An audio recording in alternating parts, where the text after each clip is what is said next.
સપ્તાહના છેલ્લા દિવસે બજારની અંદર સારી તેજી, નિફ્ટી 14,800 ને પાર તો નિફ્ટી બેંકમાં 1% કરતાં વધુની તેજી, મિડ કેપ્સ ફ્લેટ.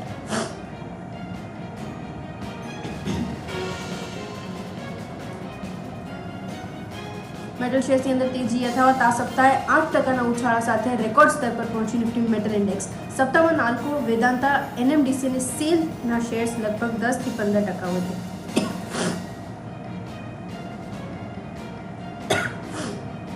જોરદાર તેજી સાથે વધ્યા શુગર શેર્સ. એક સપ્તાહમાં દ્વારિકેશ, શક્તિ, ધામપુર અને KCP શુગર્સે આપ્યા 20 થી 40%ના બમ્પર રિટર્ન્સ.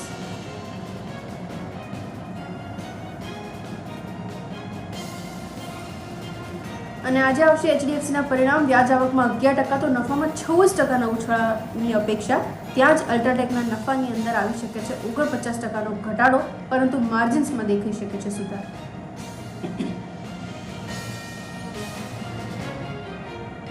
અને વ્હાઇટ હાઉસના chief medical advisor doctor Anthony ફોસીએ CNN ન્યૂઝ 18 સાથેની ખાસ વાતચીતમાં કહ્યું, ભારતમાં કોરોનાને અટકાવવા માટે વેક્સિનેશનમાં તેજી સાથે 2 થી 3 સપ્તાહનું લોકડાઉન થઈ શકે છે અસરકારક. મેડિકલ ઉપકરણો મોકલીને અમેરિકા કરી રહ્યું છે ભારતની મદદ.